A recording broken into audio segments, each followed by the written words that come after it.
vamos a presentar. Ella, y le agradecemos de ya porque para ella está madrugando por el horario, porque bueno, ella es Raquel Pina, está en Ohio, Estados Unidos. Ella es doctora en estudios latinoamericanos, es docente universitaria, es escritora, es integrante también del programa, compañera mía del programa y de Daniel y de Pablo Corace, el programa Otra Voz en Radio Caput. Y también ella conduce y produce un programa internacional que se llama Soberanamente. Así que tiene mucha actividad, Raquel. Y bueno, te doy los buenos días y de parte de Carlos también. Y te agradecemos mucho el tema que para vos es mucho más temprano que para nosotros y te hicimos madrugar. Bueno, Macarena, gracias. No tanto, son las 9 acá. Lo que pasa es que es sábado y yo estoy en el receso de clases, entonces bueno. Y bueno, claro, pero pobre Raquel. Pero bueno, siempre con buena predisposición para charlar y... Sí, yo no tengo niños, entonces, como es la vida, me regala esto de que solamente mi perrita me camina, va y viene, viste, me mira, me dice, vos no te vas a levantar, che. Pero bueno. Allá está en invierno, un frío de hacer, ¿no? Allá.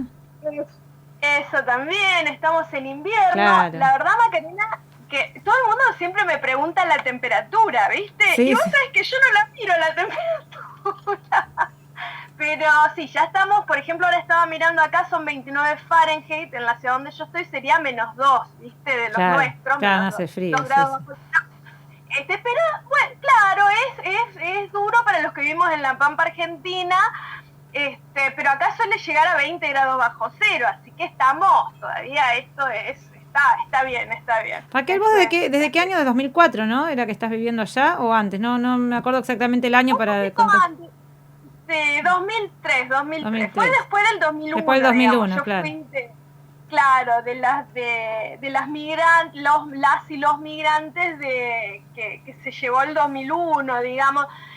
Me llevó un poquito más porque yo en el 2001, viste que fue en diciembre, todo el desastre ya venía mal, Santa Fe estaba muy mal, era una de las ciudades, Santa Fe ciudad, ¿no? Siempre aclaro, aunque todo el país estaba mal y la provincia de Santa Fe también, Rosario, que era el cordón industrial, estaba sufriendo muchísimo, bueno, y Santa Fe, que es una ciudad administrativa, también, ¿no?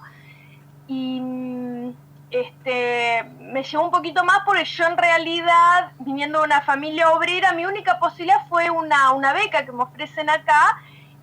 Hubo otra gente que de otros lugares, inclusive en Santa Fe, que se vino a buscar. Yo tenía un pariente de mi papá que se vino a California de colectivero, a manejar colectivos. Ah, mira.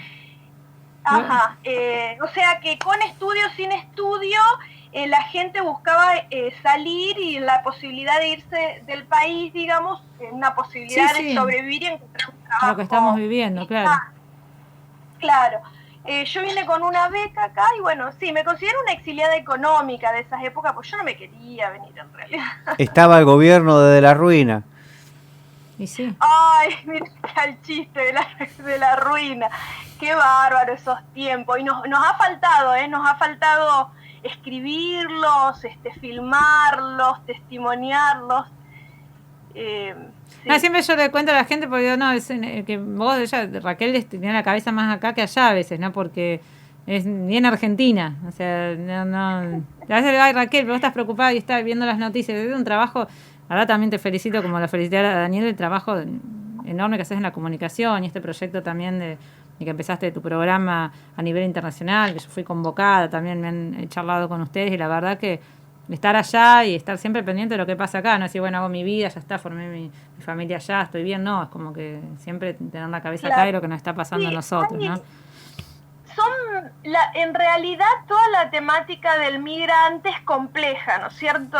Y las diferentes posturas que cada uno puede llegar a tomar tienen que ver con, digamos, esto lo podés hablar mejor con un sociólogo, un psicólogo. Son operaciones de defensa que cada uno logra construir para poder sobrevivir en una situación que no es la natural del ser humano. ¿Viste? Somos seres gregarios y la familia, el pago chico que se le dice, tira muchísimo, digamos. La nostalgia, que se puede también convertir. Es una migrancia todas las migrancias son tristes, pero esta del globalismo, de la globalización, de la posmoderna, tiene unas características bastante diferentes. Se la suele comparar con las oleadas migrantes que llegaron a la Argentina desde Europa por diferentes motivos, ¿no? Allá a final del siglo XIX, luego fueron las diferentes guerras, y sobre todo la más cercana a vos y a mí son las de la Segunda Guerra Mundial, ¿no es cierto? La característica de ese migrante era que se iba y no tenía posibilidades de volver, o muy pocas. Algunos abuelos nuestros lograron volver, digamos, después de mucho tiempo y ya viejitos, ¿no es cierto? Claro, claro. Pero las posibilidades tecnológicas de comunicación eran muchísimas menos y se cortaba el lazo, ¿no es cierto? Se podía escribir por carta, pero muchos migrantes italianos o españoles dejaron su familia allá y crearon otra en el lugar de residencia, ¿no es cierto? Claro, claro. No es un raconto la vuelta. Imagínate que muchos de nosotros, no todos, ojo, no todos, porque todo depende de tu situación económica, tienen posibilidades de volver, y en los últimos 15 años las comunicaciones, viste lo que es, vos misma lo dijiste, si tengo esta posibilidad de saber en el momento, en tiempo real, qué es lo que ocurre en Argentina. A veces me llegan noticias a mí primero que a otras, que lo que sale en los medios, porque la noticia de los medios lleva un tiempito de elaboración, de producción, tiene un recorte, tiene un enfoque, y a uno le llega en crudo, digamos.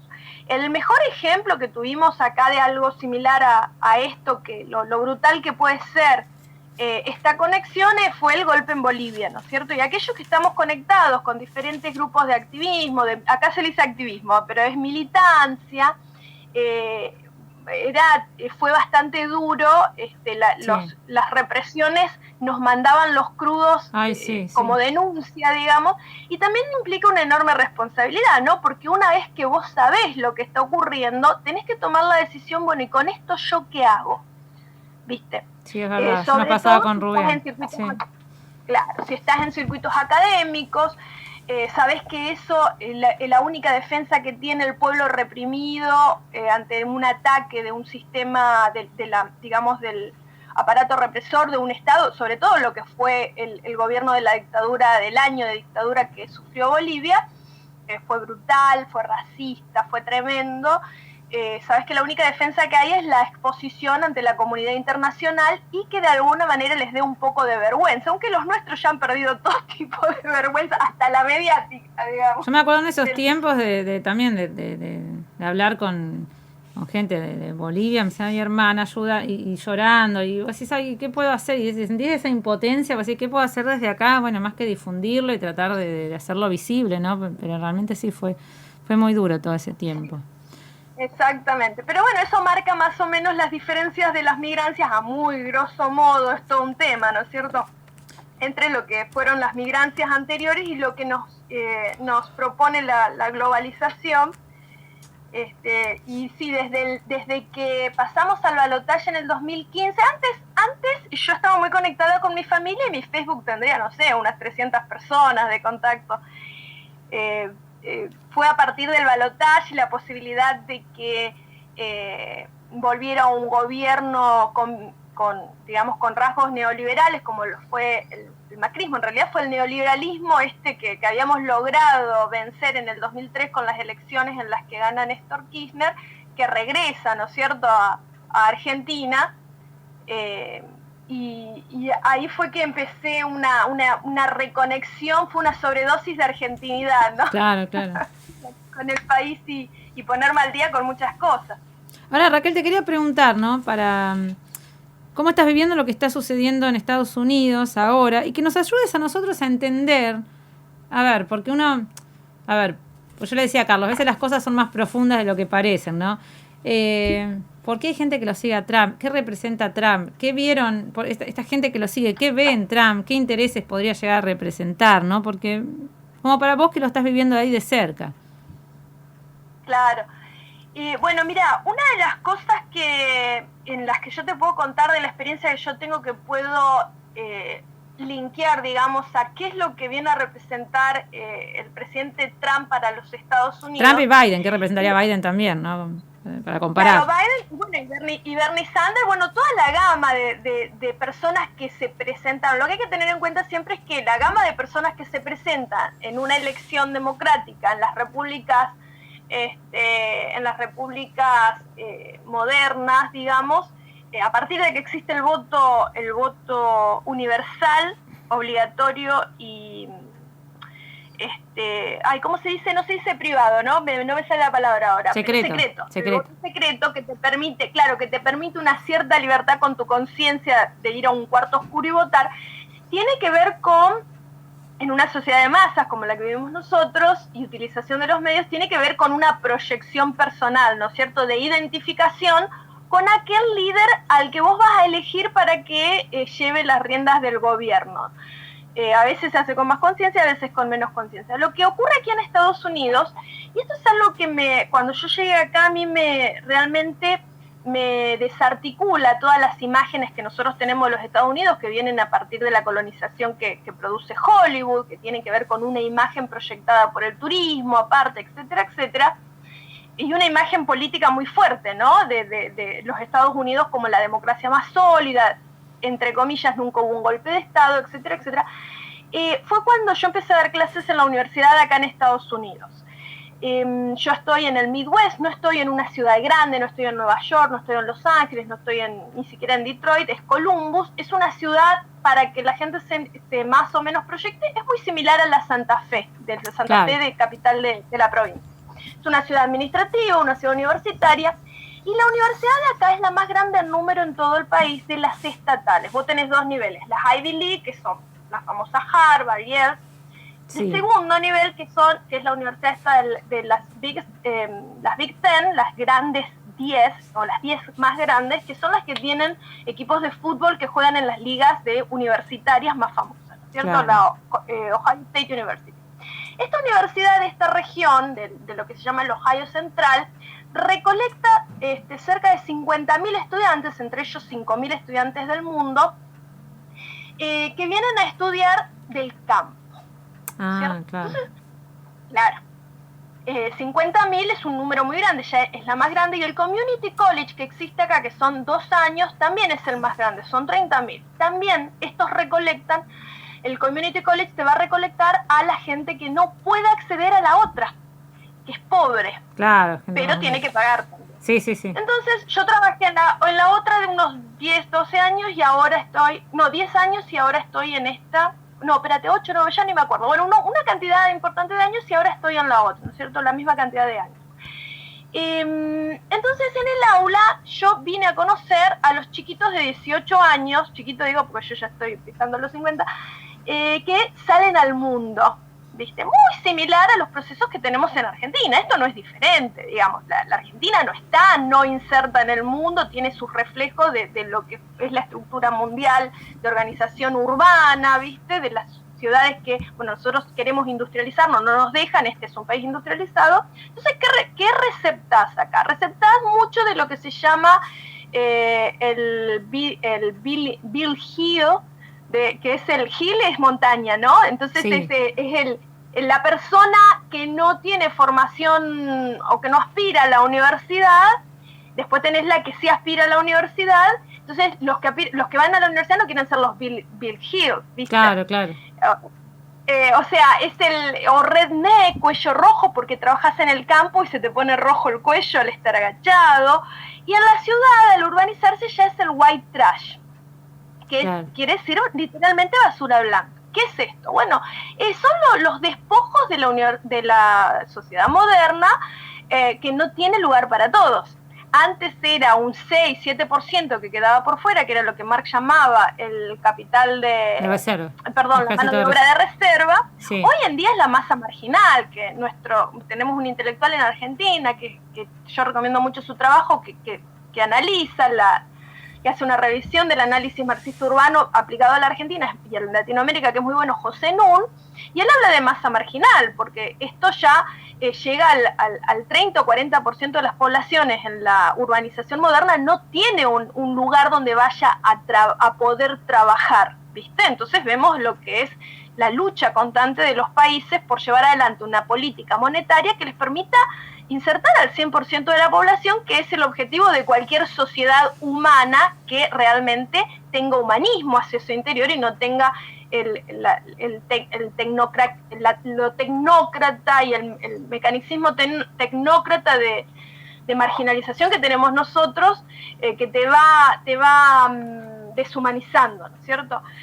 Entonces, esa persona que muchos acá estadounidenses no votan, y los que votan, estos que se volcaron hacia Trump, no olvidemos que este voto que va y viene en Estados Unidos, que es el que termina decidiendo las elecciones, que en Argentina lo llamamos la avenida del medio, sí, había votado por Obama en 2008. No olvidemos que acá hubo una crisis tremenda, un golpe del mercado que fue Lehman Brothers, y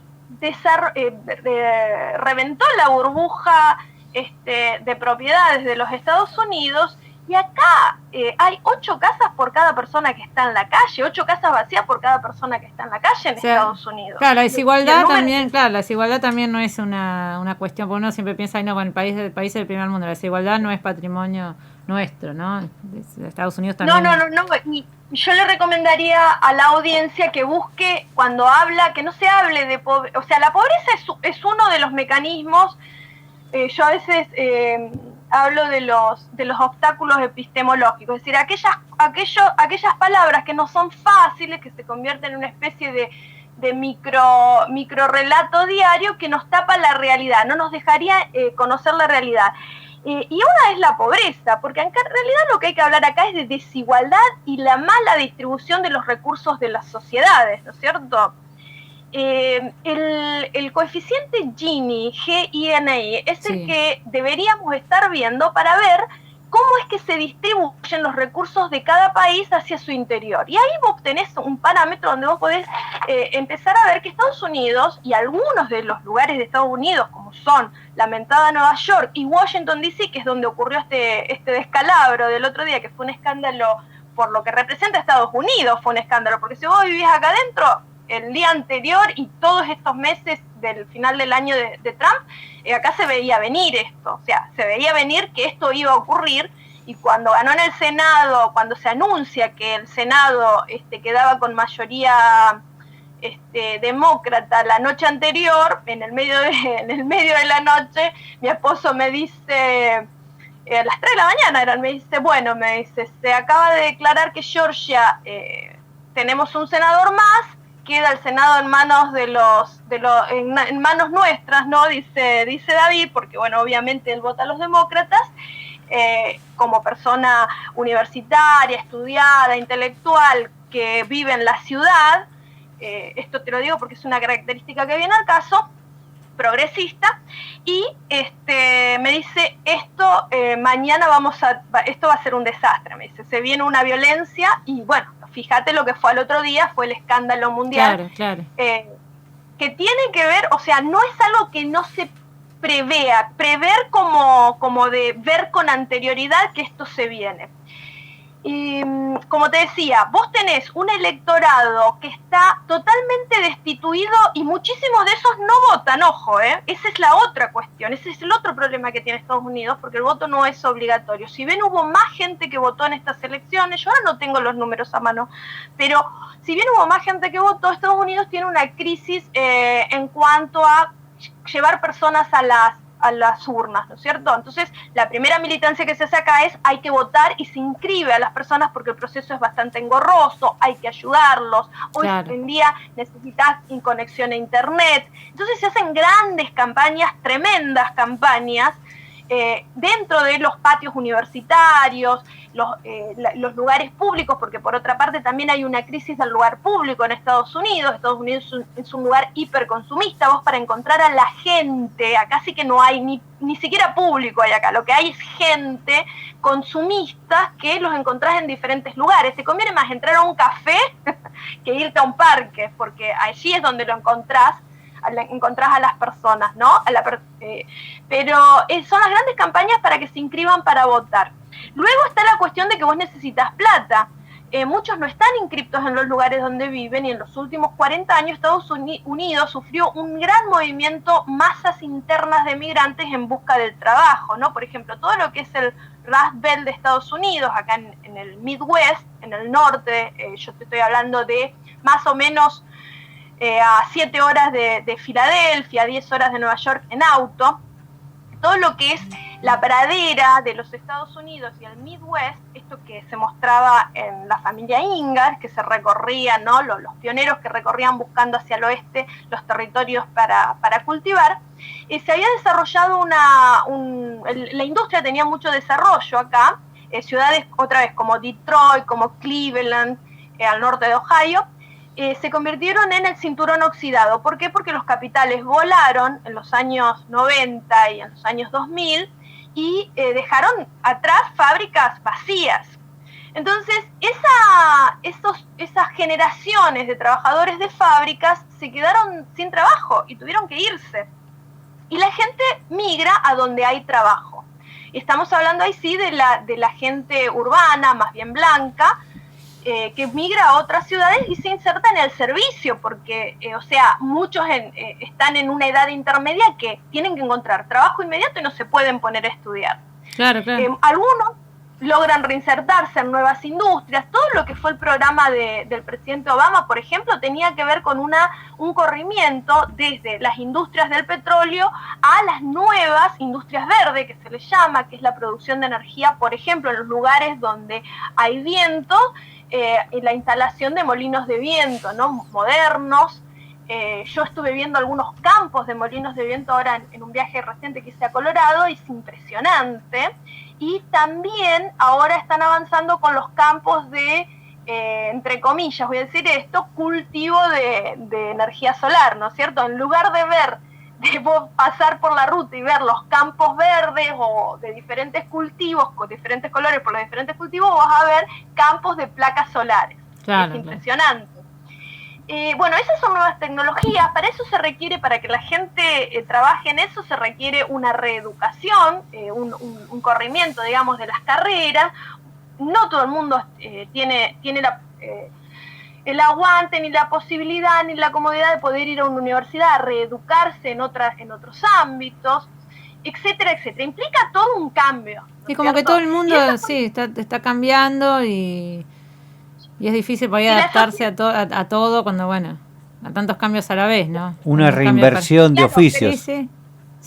Claro, sobre todo si vos no tenés un estado presente que diga, bueno, te doy una beca mientras vos estudiás, porque vos no podés, tenés 40, 50 años, ponerte a estudiar, llevar el ritmo locado que tiene una universidad que está hecha para jóvenes primero. Después necesitas darle de comer a tu familia. Claro, si ya es otra edad, ¿viste? Ya es... Claro, no es que estás solo y decís, bueno, a la aventura cambio de carrera, cambio de especialización, ¿viste? No me gusta la abogacía, voy a estudiar arquitectura, ¿viste? Eso lo sé cuando tenés 20 años, ¿no? Cuando tenés 40, 50 o una familia que requiere demanda de tu atención y también, bueno, de que la sostengas, ¿no es cierto? Entonces, ahí está la gran diferencia entre aquellos urbanizados, progresistas, que no les quedó otra que votar a Biden, porque tampoco se quería votar a Biden. Yo quiero que quede claro que había un sector muy importante que seguía a Bernie Sanders, yo siempre lo digo, que se tuvo que bajar de las elecciones por la pandemia. Él venía haciendo un trabajo muy, muy bueno de poner en la mesa de discusión, en la agenda mediática de los Estados Unidos, por el impacto que iba teniendo y la renovación que había, sobre todo de diputados a nivel nacional, diputados jóvenes, muchas mujeres de color aparte. Sí. Entonces, ¿qué pasa en la sociedad, en la base? En la base se forma el neofascismo, lo que llaman los grupos extremos blancos neofascistas, los neofas. Acá hay esta cuestión de acortar todos los términos, ¿no? Y el antifa. Cuando vos vas a buscar qué es el antifa en el internet, que es nuestra nueva enciclopedia, nuestro nuevo diccionario moderno, el antifa en realidad es una etiqueta, una etiqueta paraguas, que también Trump la puso sobre la mesa porque en realidad desató una guerra mediática contra el antifa. Todos los grupos que son anti-Trump van a caer ahí. Todos los grupos. Ahora yo me pregunto, una duda tengo yo, ¿no? Porque de alguna manera Trump vino a justamente a llamar ese voto blanco del campo, gente que por ahí había quedado excluida y que, bueno, con Trump vuelven a sentir que se les va a dar un espacio. Esa gente consiguió trabajo, o sea, ¿se logró esa inclusión como para seguir justificándolo o no? En términos de números, yo los números que había logrado recolectar, en términos fabriles, es irrisorio, pero realmente tiene un impacto. Obama había logrado meter en el mercado norteamericano, en la oferta de trabajo, alrededor de, grosso modo, 180.000 puestos de trabajo fabriles. Mientras que Trump logró 3 veces eso, llegó al medio millón. Ahí está, me parece que el punto es importante, porque yo creo que uno tiende a simplificar y decir, bueno, entonces todos los que quieren a Trump son fachos, y por ahí es gente que por ahí se vio incluida, porque el trabajo genera, a mí si vos generas trabajo también generas un montón de adhesión, entonces me parece que también hay que comprender eso, que por ahí no todo el mundo que vota a Trump es que tiene esos sentimientos. No. Claro, por ahí me parece como... Claro, lo que pasa es que se confunde en el análisis un poquito lo que aparece como fachada mediática eso. y lo que realmente corre cómo se lo por abajo, presenta, ¿no? Claro. Como eso, claro. Creer nosotros en Argentina que todo se reduce a K o anti-K o M anti-M es una sobresimplificación en realidad de los diferentes movimientos sociales, lo que yo llamo la fuerza cívica, ¿no es cierto? Es decir, vos tenés un grupo de personas masificadas en una sociedad, eso es la gente, ¿no es cierto? Eso es lo que habla Mirta Legrand, la gente. Cuando ella habla de la gente es la masa público que algunos escuchan a ella y otros escuchaban, qué sé yo, 6, 7, 8, ponele, para llevarlo a términos que conozcamos en Argentina. Acá pasa exactamente lo mismo. Este grupo que inclusive vos tenés, fíjate qué interesante, yo estaba viendo tuvimos que lamentar 4 personas fallecidas de ese incidente en el Capitolio. Una de ellas, la primera, a quien se les dispara a quemarropa, digamos, porque no estaban armados. Ese grupo en particular donde muere esta chica, aparentemente por lo que yo pude recolectar de la información, no estaba armado, se le dispara a quemarropa, porque la verdad que lo que se ve en la filmación es que literalmente la fusila el policía. Era una chica que estuvo en el ejército, era una veterana, sí.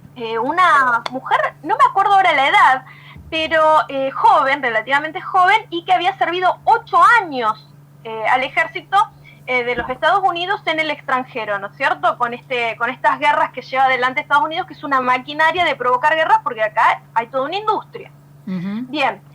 Esta mujer, que el esposo decía, no sé por qué, el esposo no fue, ella fue y decidió entrar al Capitolio, siguiendo, ¿no?, esta arenga de Trump tan irresponsable, sabiendo que tiene estos seguidores, sabiendo que los medios hoy tienen una comunicación y una identificación tan grande, el espectador tiene una identificación tan grande y una confusión tan grande de lo que es la realidad, de lo que es una arenga mediática, y quién va a poner el cuerpo, digamos, es algo que se debe analizar, y ella fallece.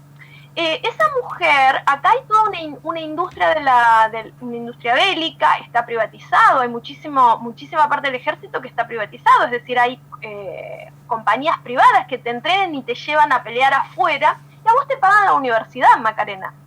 Entonces vos pensás, ¿dónde recolecta más gente esta fuerza, esta maquinaria de guerra y de muerte que tiene Estados Unidos en todo el mundo? En las ciudades, los pueblos más chicos, más pobres, con menos posibilidades de llegar a la universidad.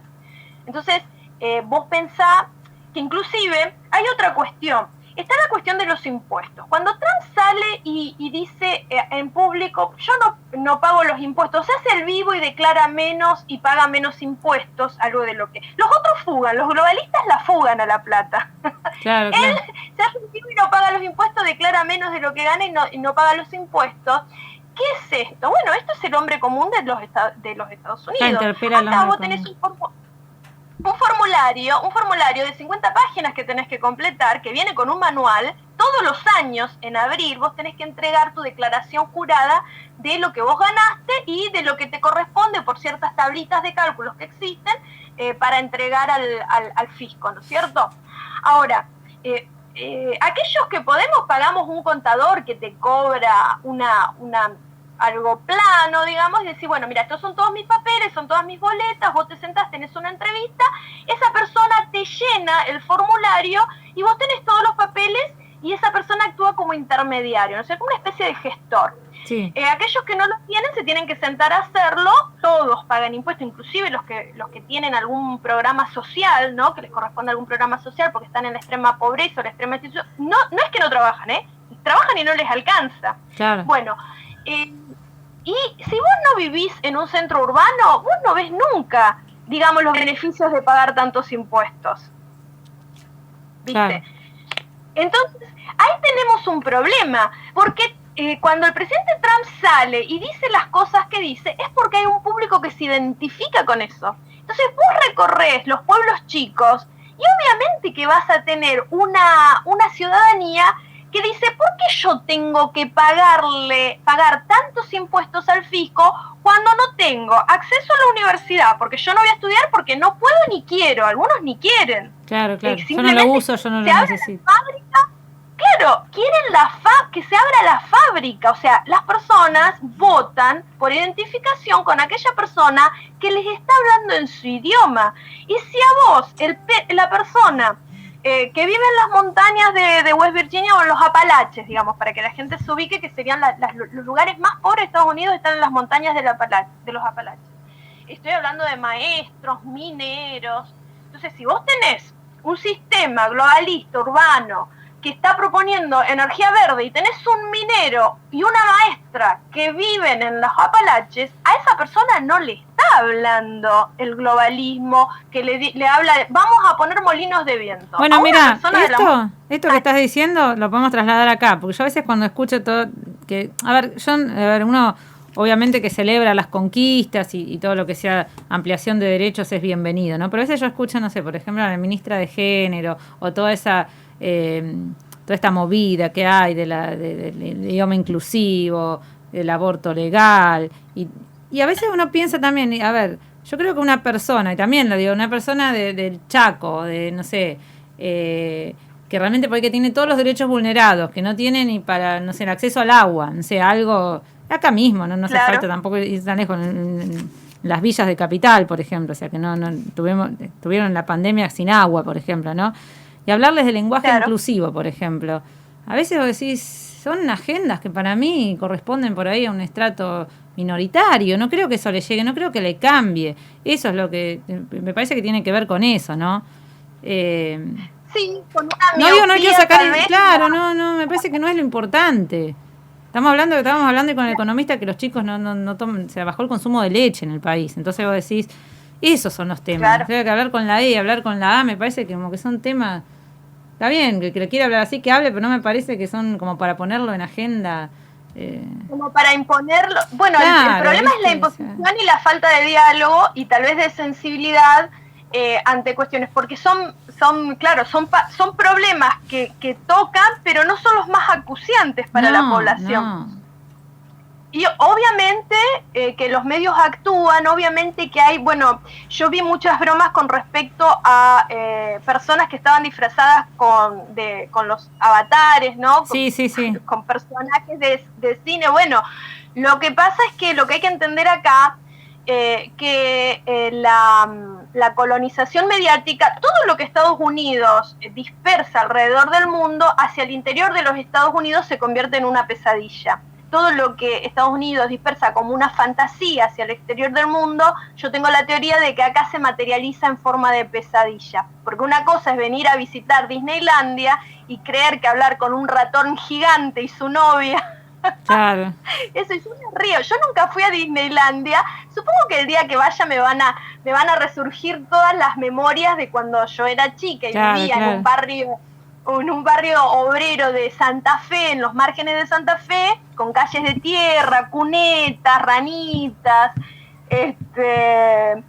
y los domingos era la fiesta porque había 1 hora de dibujitos animados en la televisión, mientras mi mamá hacía malabares para en una pequeña habitación, que era la mejor que tenía la casa, la más calentita, en el invierno nos bañaba calentando agua en un calentador y teniendo los fuentecitos los fuentoncitos de colores, ¿viste?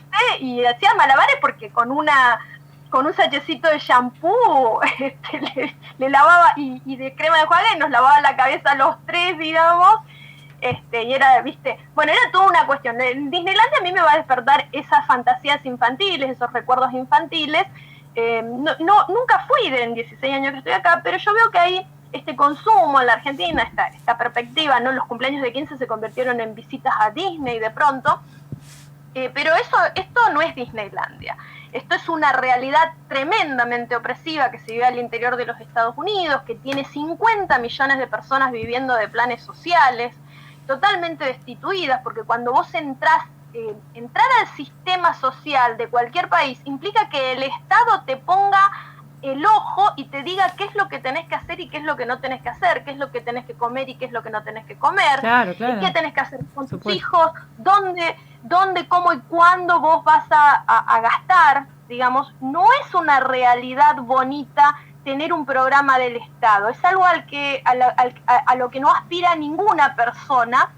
Acá también hay toda una acusación de que las ciudades son justamente rejuntaderos de vagos, por eso esto es relacionado con los impuestos que yo te decía, porque una persona que vive en una zona rural, en la montaña, en el campo, en una mina, tiene que pagar impuestos para que luego se mantengan, entre comillas, personas con los recursos del fisco, digamos. Es decir, toda esa batahola, esa batería de mensajes en los medios y en las redes también existe acá.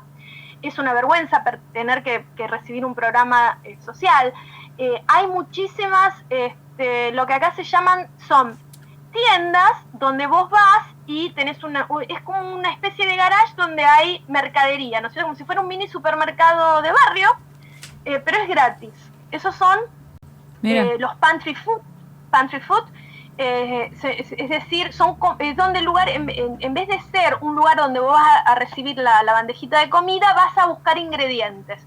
Viven de los programas del Estado, digamos, donaciones de los vecinos y otros programas que existen sociales, porque hay gente que no llega a fin de mes. Otra vez, no quiere decir que la persona que recibe un programa del Estado que tenga que ir a un pantry food no trabaje, sino que no llega a fin de mes por las diferentes situaciones que te va dando la vida. Algunas son mujeres con sus hijos, producto de lo que ocurre cuando hay violencia doméstica, digamos, y logran zafar de eso, se divorcian, se separan, pero terminan dependiendo del Estado.